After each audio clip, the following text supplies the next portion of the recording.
जिनकीन हो जग काज, कल समुद्र बूढ़ तिलक्यो बैठ्यो सत जहाज। तो हम और आप कल अत्यंत दिव्यतम प्रभु की लीला श्रवण कर रहे थे। अगस्त जी का चरित्र। अब प्रभु चरित सुनहु अति पावन, करत जीवन सुर नर मुनि भावन। सुर नर तो अभी सुतीक्ष्ण जी की, सुतीक्ष्ण जी महाराज की कथा। श्री सुतीक्ष्ण जी महाराज भाव विह्वलता के साथ में भगवान का दर्शन करते हैं। भगवान के सामने देखो, एक व्याकरण में एक शब्द आता है, देवानाम प्रिय मूर्खा। देवताओं को विद्वान पसंद नहीं है। कौन पसंद है? मूर्ख। तुम जितने अज्ञानी बन करके जाओगे, हनुमान जी महाराज से बड़ा कोई ज्ञानी है? जय हनुमान ज्ञान गुण सागर। लेकिन और हनुमान जी से जब राम जी ने पूछा कि आपका परिचय क्या है, तो हनुमान जी ने क्या बताया? कहा एक मैं मंदा मोहि बस, एक तो मैं मंद हूं, मानी मेरी बुद्धि मंद है, एक मैं मंदा मोहि बस, दूसरा मैं मोह के वशीभूत हूं, और कुटिल हृदय, हृदय से मैं बड़ा टेढ़ा हूं, अज्ञान और हृदय अज्ञान से भरा, एक मैं मंद मोहि वश कुटिल हृदय अज्ञान अस प्रभु दीनवंदन। तो कहने का तात्पर्य यह है कि भगवान के सामने अगर ज्ञानी बनकर के गए तो मामला बिगड़ जाएगा, रोना पड़ेगा। इसलिए ये सुतीक्ष्ण जी अज्ञानी बनकर के गए, भगवान ने कहा वरदान मांगो। अब भगवान को तो पाकर के लोग वरदान मांगने के लिए ही तपस्या करते हैं, ध्रुव आदि ने तो वरदान प्राप्त करने के लिए ही तपस्या की। श्रीमद् भागवत में प्रहलाद जी एक ऐसे हैं, जब भगवान ने कहा कि कुछ वरदान मांगो तो उन्होंने कहा कि आप ऐसी कृपा करो कि मेरे मन में अगर आपने कहा कि वरदान मांगो, इसका मतलब कहीं ना कहीं मेरे अंदर में आपने इच्छा देखी होगी, तभी आपने कहा। तो मैं आपसे यही वरदान मांगता हूं कि मेरे मन में कभी वरदान मांगने की कामना ही पैदा ना हो, आप ऐसा करें। सुतीक्ष्ण जी महाराज से भगवान ने कहा वरदान मांगो, तो कल मैं आपको बता रहा था सुतीक्ष्ण जी है तो मूर्ख, जो उनका चरित्र प्रारंभ में बताया गया, लेकिन भक्तों को कभी मूढ़, जिनके जीवन में भक्ति हो वो सकल सद्गुणों के भंडार होते हैं, क्योंकि भक्ति स्वतंत्र सकल गुण खानी, और ये जो भक्ति है बिना सत्संग के प्राप्त होती नहीं। तो अगस्त जैसे ऋषि का सत्संग किया है। भगवान ने कहा वरदान मांगो, तो उन्होंने कहा कि हमने कभी पहले वरदान मांगे ही नहीं, इसलिए मुझे मालूम नहीं कि वरदान क्या है। तो पहले आप एक वरदान दीजिए, तो तुम्हें नीक लागे रघुराई। ये बात बड़ी महत्वपूर्ण बात है कि उन्होंने कह दिया कि आपको जो अच्छा लगे आप वो वरदान मुझे दे दो। फिर उसके बाद में अपनी एक शर्त भी रख दी कि लेकिन मुझे दास ही बने रह देना, कहीं राजा नहीं बना देना, कहीं त्रिभुवनपति मत बना देना, कहीं कैलाशपति मत बना देना, कहीं वैकुंठाधिपति मत बना देना, मैं दास ही रहना चाहता हूं। सो तुम्हें नीक लागे रघुराई, सोई मोहि देव दास सुखदाई। दास भक्ति, ये दास भक्ति से बढ़कर की कुछ नहीं है। श्री हनुमान जी महाराज और अंगद जी महाराज इसके आचार्य, जाके हनुमान से पाया। हनुमत लाल जी महाराज सदैव प्रभु के चरणारविंदों में बैठते हैं। एक यहाँ पर एक मंदिर है, मैं नाम नहीं लूंगा, आप जान जाएंगे। वहां की प्रतिष्ठापिका एक देवी जी है, माता जी है। उन माता जी के समक्ष कोई भी वक्ता अगर हनुमान जी को दास बोल दे तो बीच में कथा बंद हो जाए। ऐसा हुआ, सुप्रतिष्ठित विद्वानों के साथ में ऐसा हुआ कि उन्होंने दास का, तुमको मालूम है कि यहां तो दास नहीं बोला जाता और तुमने दास बोल दिया। मेरी बारी जब आई पहली बार तो मैंने दास नहीं बोला, लेकिन दोबारा मैंने, अब वो क्या करेंगे कथा में, जब कहते हैं ये हम परिचय नहीं देते। रावण ने हनुमान जी से वाल्मीकि रामायण में पूछा को भगवान आप कौन है, तो हनुमान जी ने परिचय दिया है कि दासो हम कौशलेंद्र से। मेरा परिचय यही है कि मैं रघुनंदन श्री राम का दास हूं, मेरा ये परिचय है।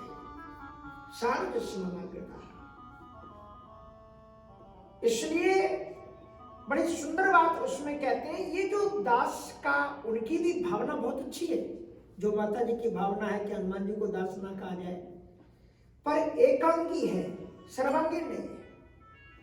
एकांगी है कि प्राचीन काल में, प्राचीन काल का मतलब द्वापर और त्रेता में नहीं, अभी कलयुग में 200-400 वर्ष पहले एक दासी प्रथा थी। हैदराबाद आदि तरफ में बहुत दिनों तक 50 वर्ष पहले तक चली। जैसे गाय भैंसों बकरियों की मंडी लगती है, उसी तरह से लड़कियों की भी पुरुषों की भी मंडी लगती थी, जिसमें पुरुष भी लड़की भी वो बेचे जाते थे। लड़की मानी आप मेला सदर की कल स्वर मेला मंडी लगती थी, और जिस व्यक्ति ने जिसको खरीद लिया तो वो उसको घर लाता था। इसका मतलब वो उसका घर का बिना पेमेंट का एक नौकर है, क्योंकि उसने पैसे देकर के खरीदा है। इसलिए वो फिर उनके साथ में व्यवहार अच्छा नहीं करती थी। इसलिए ये बात ठीक है कि वो दासी प्रथा का मतलब ये नहीं है यहाँ दास का, ये भावनात्मक दास शब्द है, उपासनात्मक दास शब्द है। इसलिए इस शब्द को हनुमान जी महाराज खुद कहते हैं, और रविदास जी महाराज क्या कहते हैं? प्रभु जी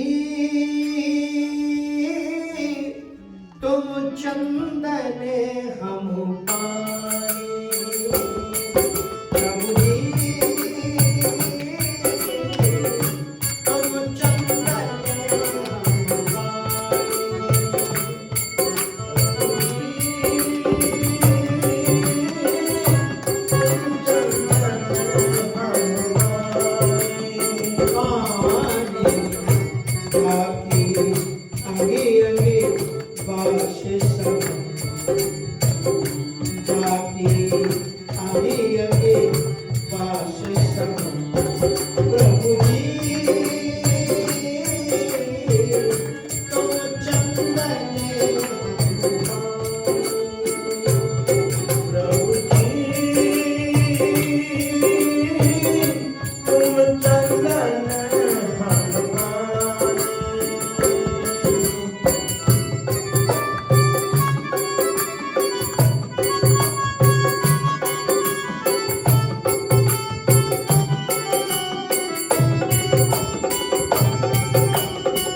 मुझे जब जगद्गुरु द्वाराचार्य के पद पर रखा गया, और भी कुछ द्वाराचार्य बने, बड़े प्रतिष्ठित प्रसिद्ध लोग द्वाराचार्य बने, तो उन्होंने क्या किया, प्रारंभ में वो ऐसा होता है कि अगर आप जगद्गुरु बन जाओ तो दास शब्द आ जाता है।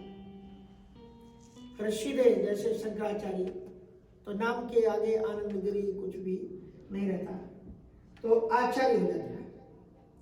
तो उसी प्रकार से हमारे भी नाम के आगे राम कमल देवाचार्य करके जोड़ने के लिए, पर मैंने शुरू में ही मना कर दिया कि मैं दास शब्द नहीं छोड़ सकता हूँ, जगद्गुरु रखो चाहे मत रखो, ये आपका विषय है।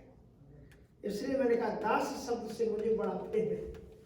एक बार मैंने बचपन में एक बड़े उच्च कोटि के संत थे, बहुत उच्च कोटि के कवि भी थे, वो बक्तरा मध्य प्रदेश के रहने वाले थे, तुलसीदास जी ही नाम उनका था। तो लोगों ने मुझसे कहा कि वो आपका नाम शायद नहीं बैठता है, क्योंकि उपमा जो होती है वो पहले आती है और उपमेय बाद में आता है, और आपके नाम में जो है कि जो कमल है वो बाद में है और राम पहले। कमल राम होता तो ठीक है, कमल की तरह राम, पर ये राम पहले है, राम की तरह कमल तो हो नहीं सकता, तो आपका नाम सटीक नहीं है। कुछ किसी कवि ने ही कहा था, तो मैं भी चिंतन करता रहा। जब वो संत आए तो मैंने उनसे पूछा कि महाराज ये हमारा प्रश्न है एक नाम का, और हमारे नाम के बहुत कम, बिरले कोई एक आध दो होंगे भारतवर्ष में, नहीं तो राम कमलदास नाम नहीं मिलता, रामदास, सीताराम दास, राम भजन, तमाम नाम। तो मैंने पूछा कि महाराज मेरा नाम लोग कहते हैं कि राम कमलदास नाम उल्टा पुल्टा है, कमल राम हो सकता है, राम कमल नहीं हो सकता, उपमा उपमेय का फर्क है। तो उन्होंने एक दोहा लिखा और मेरे नाम पे लिखा, कहा आपका जो नाम है बिल्कुल सही है और इस दोहे को आप नोट कर लो। ये उनका लिखा हुआ दोहा है, लगभग 87 के लगे, कि नहीं नीरज नहीं जलज को, ये सब कमल के पर्यायवाची शब्द है, नीरज जलज, नहीं नीरज नहीं जलज को और नहीं पद्मन को दास, और जग के कमलों का नहीं राम कमल को दास।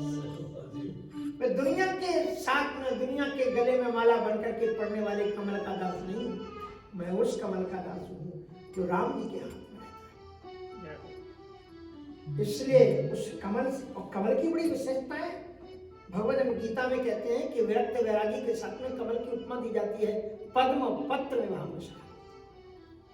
और कमल की एक विशेषता है कि वह जल में रहते हुए भी कमल की पंखुड़ी पर एक बूंद नहीं ठहरने देता। संसार में रहो पर संसार को अपने ऊपर बता,